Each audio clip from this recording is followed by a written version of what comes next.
What the hell is that? Oh my god, I don't know what he said. Oh my god. Oh my god, what is that?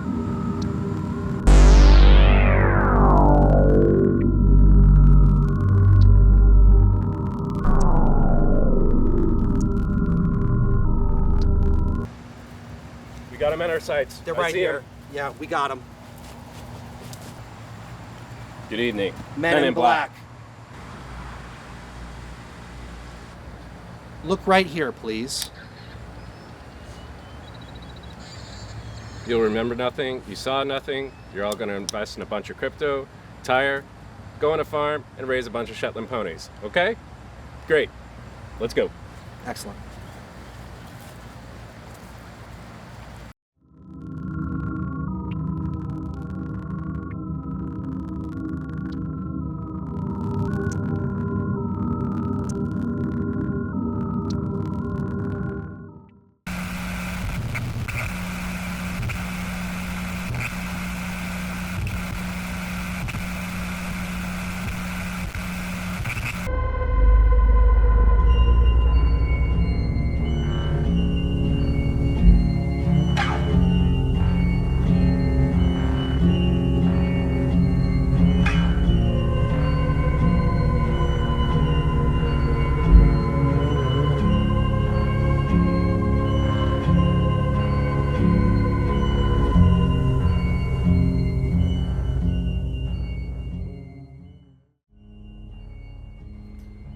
Welcome back to the Midnight Debrief. Carl, how are you? I'm great, Kevin. How are you doing? Doing good. I think there's a lot of alien talk going around. That was our last episode. And actually, we went and saw Disclosure Day, Steven Spielberg movie, and that was an adventure of itself. It was truly an adventure. Yeah. What are your thoughts about Disclosure Day? Well, going into it, I had pretty high expectations. And when I left, I was a little disappointed, not going to lie. And it wasn't a bad movie. I think the cinematography was great. I think the acting was pretty decent. There was something about the script, that writing, that just didn't really hit home for me. And a lot of it was just stuff we already knew. And you got to sit through 2.5 hours to get to the good stuff. You know what I mean? Exactly. I couldn't agree more. I think that the cinematography, all top notch, Spielberg-esque, definitely grade A, but something happened with the script. Yeah. I felt like it was a little corny. Yeah, it's almost like someone came in and said, maybe the production company or whoever was distributing it, I can't remember off the top of my head, but it's almost like they wanted it a certain way to reach a certain audience, right? And it just feels like an industry plant. It just feels like it's there, and quick way to get everybody to come into the movie. I felt so ripped off, actually, that I said, I'm going to take home this big bucket of dripping popcorn. That was weird. I'm not going to lie. Yeah, so this movie theater, what is it called? CMX? CMX Scene Bistro. Okay. So for my Texas friends back in Texas, we have the Alamo Draft House. And of course, you get the bar set up in front of you. Someone comes and takes your order. You order drinks and food and stuff. This one, CMX, was similar, just not as nice, I guess, but their food is pretty good. And Carl over here, he's like, hey, I got a great idea. I'm going to order a 7-gallon bucket of popcorn, and I'm going to eat it. Carl, tell me what happened after that. What was going through your mind? Well, usually they don't put enough butter on the popcorn. Sure.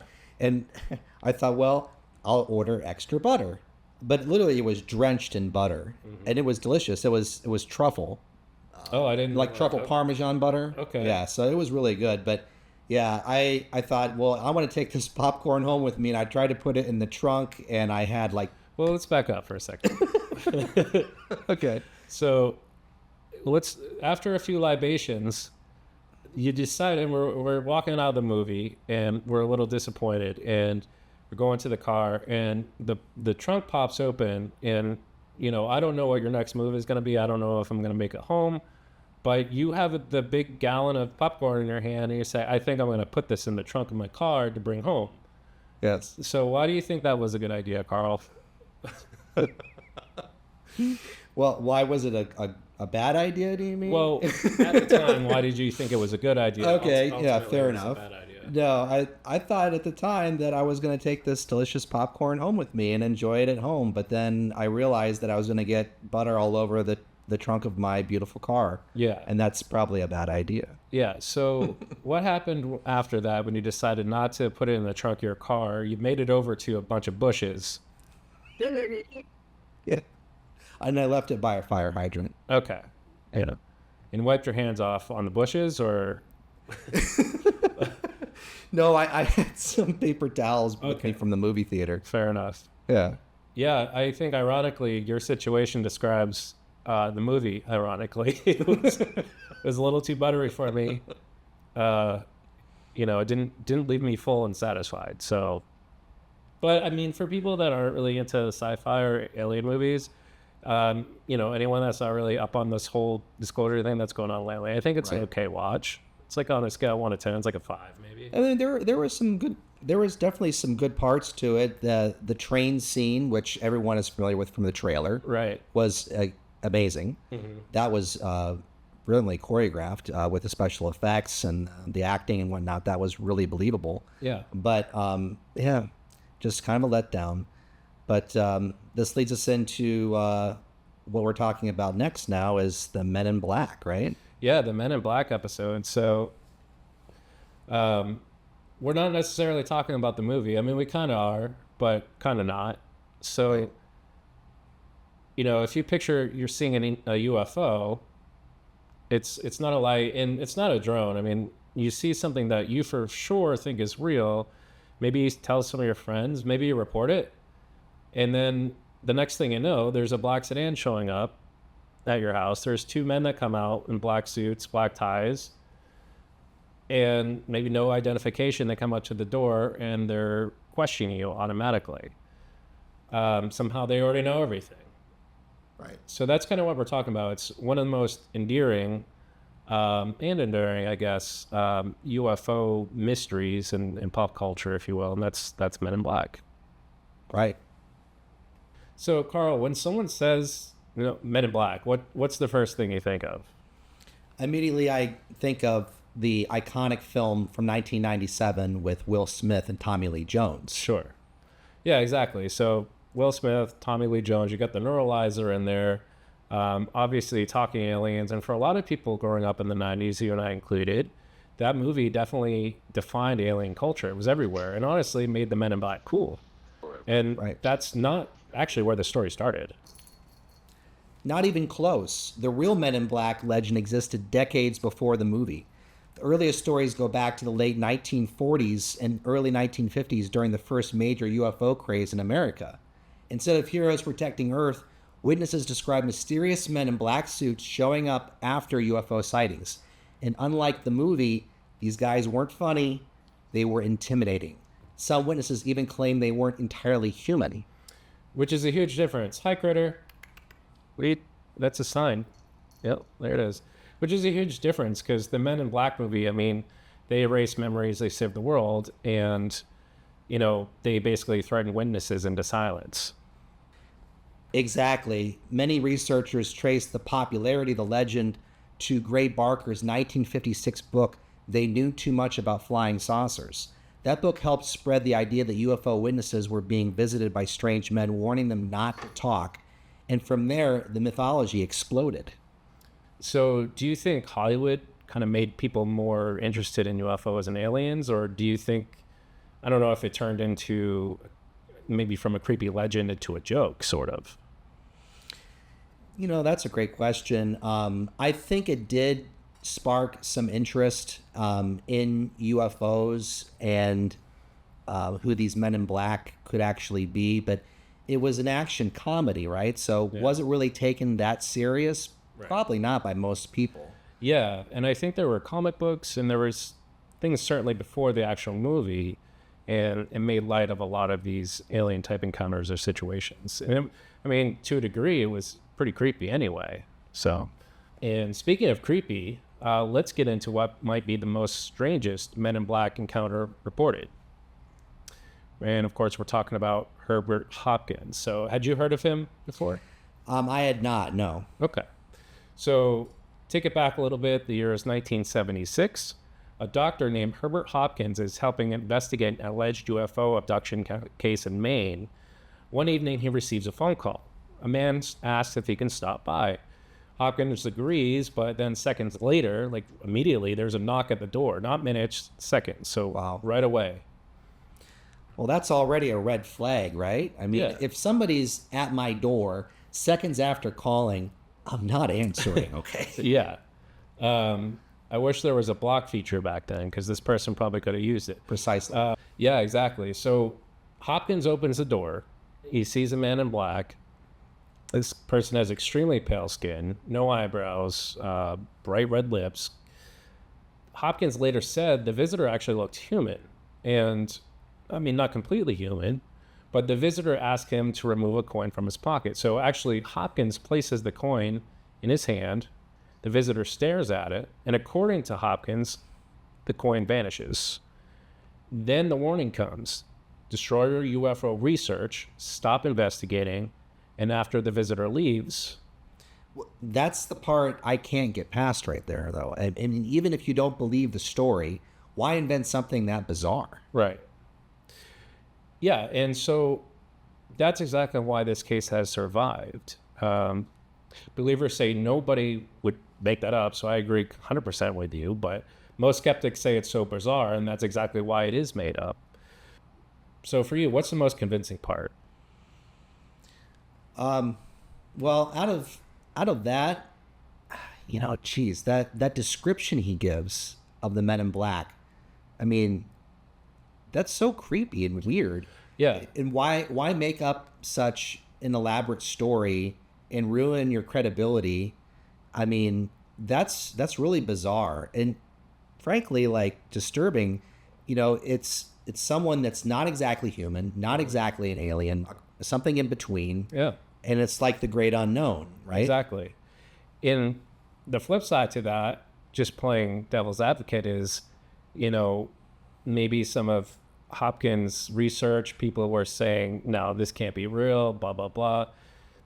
Maybe he made it up to get some more attention, credibility. I don't know for sure. Possibly. There's a couple different theories behind that. Maybe. Is there a least convincing part for you where you're just like, no, this definitely didn't happen, or it's completely made up? Like, Not really. I mean, I'm the person that tends to believe in conspiracy theories and Right. give credence to these stories. And I know that you're more of a skeptic than I am on most things, but I believe his story. yeah. I really do. Well, I think there's evidence and data that needs to back up what we're talking about. I don't mean just you and I, but in general speaking, there's something that needs to say, okay, this definitely did or this definitely didn't, at least for credibility purposes. Nowadays, you can start your own news channel, really, and make up whatever the heck you want, and people will Right. buy into it and post it, and we talk about misinformation, and it spreads like wildfire. It's crazy. So, for me personally, I don't think he necessarily made it up. Again, I'm just more of an evidence person, but it's very plausible. Do you think it could have been a prank or something different? I don't know. I mean, now today, you compare it to today's times with AI, and everyone has a camera on their phone and you can record anything. CGI can be used in apps. I mean, what can you really believe these days? But what year was this again, Kevin, that this happened? 76, I think. Yeah. So to me, it's more convincing. I don't think it's a prank at all. I really think that he had a genuine story to tell, and I'm a believer. And this is definitely really interesting stuff here. We're about to get into some more of it, right? But the Hopkins encounter wasn't where all this started. To understand the Men in Black, we have to go back to the man who basically created the legend, Albert Bender. Okay. So Albert Bender is arguably the most important figure in the Men in Black history. In 1952, he founded the International Flying Saucer Bureau. At the time, it was one of the largest UFO organizations in America. thousands of members, a successful newsletter, growing influence. Then, in 1953, he suddenly shuts everything down. No warning, no explanation. Which is pretty random if you're doing something successful, if you're interested in it, if you have a passion about it. Nobody just walks away without a reason, right? Precisely. Eventually, Bender claimed he had discovered the truth about UFOs. Before he could reveal it, 3 mysterious men dressed in black visited him. According to Bender, they warned him to stop investigating, and he did, immediately. Okay. So here's what fascinates me. If he made it all up, just hypothetically, why kill the organization? Why not just keep riding the popularity and, continue to grow? That's one reason some people think he genuinely believed something happened. The problem is the story got stranger over time. In 1962, he released a book called Flying Saucers and Three Men. Now we're talking telepathy, mysterious entities, hidden knowledge. Even some UFO researchers thought he had gone too far. So do you think Bender actually experienced something? Or, did he accidentally create the Men in Black myth? I think he really experienced something there. For him to just shut down everything and claim that he found out the truth about UFOs is pretty genuine. Yeah. And regardless of whether he was right or wrong, the modern Men in Black legend really begins with him, with Albert Bender. So now up to this point, we have 2 explanations. We have government agents or aliens. It's one or the other. And John Keel is actually one of the most fascinating researchers in paranormal history. This is right up our alley. And most people know him from the Mothman prophecies. Love that movie. It's a great movie, Richard Gere. But while investigating UFO reports, he noticed something very strange. People who reported UFOs often report other bizarre incidences too, experiences. Whether it's cryptids, poltergeist activity, strange phone calls, and yes, Men in Black activities and encounters as well. Almost like these things travel together, right? Yeah, exactly. And Keel actually believed that UFOs might not be extraterrestrials at all. In fact, he said, and he proposed that maybe there's something called ultra-terrestrial intelligence. Wow. So basically an unknown phenomenon interacting with humanity. We don't really know what it is. Changing forms depending on the culture. So ancient people, they saw angels. Middle Ages saw fairies. Modern society sees aliens and Men in Black. Honestly, that's somehow weirder than aliens. Yeah. Aliens we can kind of get behind and be like, yeah, I can see that. When we're talking about things we really don't know, that's where it gets way weirder. And it does explain something, why so many paranormal stories seem to be connected. In your opinion, does Keel's theory add up, or does it seem pretty crazy and far-fetched out there? I don't think it's that far-fetched, and here's the reason why, right? In our last episode, Alien Disclosure, I talked about my experience with the shadow figure. And I personally believe with the shadow figures, the shadow people, that these entities are aliens that are time travelers. And they're crossing some barrier that we don't know how they're doing it, but they're watching us in our sleep, observing us. There's been reports of people being abducted and seeing shadow figures as well. So there's some correlation between, like that Keel brought up here, that maybe ghosts and aliens are one and the same. And that's the connection there. And because of my personal experience, I think he's really onto something. Yeah, so they kind of overlap. It's right. Extraterrestrials, alien activity, and paranormal activity and entities. They're overlapping, which, to your point, goes back to our last episode, and even to a degree, the cursed episode. And we're talking about why things happen, parallel universes, and with the technology we have now, we're not quite there yet. I don't know if we'll ever get there, but ancient alien cultures that have had these type of, or have the type of technology to do this, sort of, I don't know if they know how to get into our dimension or our realm or our parallel, whatever, but it's certainly very interesting. It really is. So the final question here is, what are the men in black? And we have a few options, and I want you to pick one. I'm going to put you on the spot here. So Okay. are they government agents, alien enforcers, psychological phenomenon, or just something completely different entirely that we don't understand? I'm going to go with alien enforcers. Okay. Okay. Now, here's the reason why.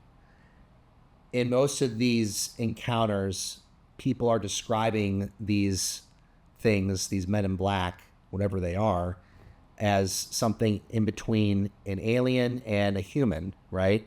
And they seem to always crack down on people that have just recently seen some type of unexplained phenomena and are going to go public with that knowledge.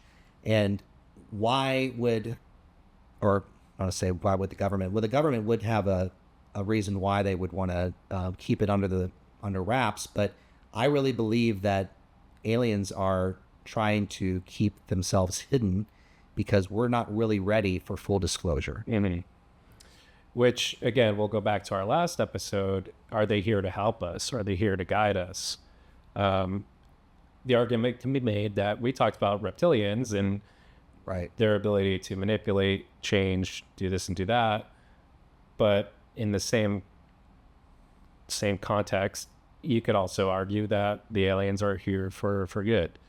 So in my personal opinion, I don't necessarily want to say they're alien enforcers. I'm going to say just a government agency. I think they're an extension of maybe some classified programs because, I don't think they're necessarily, when I say they, I mean, quote unquote, the men in black. I think they're doing quality control. Like they're trying to keep things under wrap, but I don't know that they're necessarily denying the existence of aliens. And I don't think they're the ones responsible for. So, and spoiler alert, so with Disclosure Day, there is a part in the movie where I don't want to say, and I don't want to give too much away, but the alien is being detained and there's some experiments being performed. And I wouldn't say that the men in black, the government agency, do that. I don't see them that way, potentially. I see them as more of a quality control. Let's make sure the public doesn't know too much. Let's keep everybody calm, and you see nothing, you know nothing type of deal. So I don't think they're necessarily evil or bad as much as they're there to make sure that what we don't know stays that way. Okay. That's a really well thought out point of view. I like that. Yeah. That's great. For more than 70 years, people have reported encounters with mysterious figures dressed entirely in black. Some people believe they were government agents. Some believe they were extraterrestrials. And some believe they were something far stranger. Whatever the truth may be, the men in black have become one of the most enduring mysteries in modern conspiracy culture. And unlike most legends, no one has ever fully explained them. This has been the Midnight Debrief. Stay curious. Stay skeptical. And if a black sedan pulls up in your driveway, just let it keep on driving by. Don't even mess with it. Look right here, please. You saw nothing, you'll remember nothing. Go out and adopt a bunch of cute puppies. Have a good night, everybody.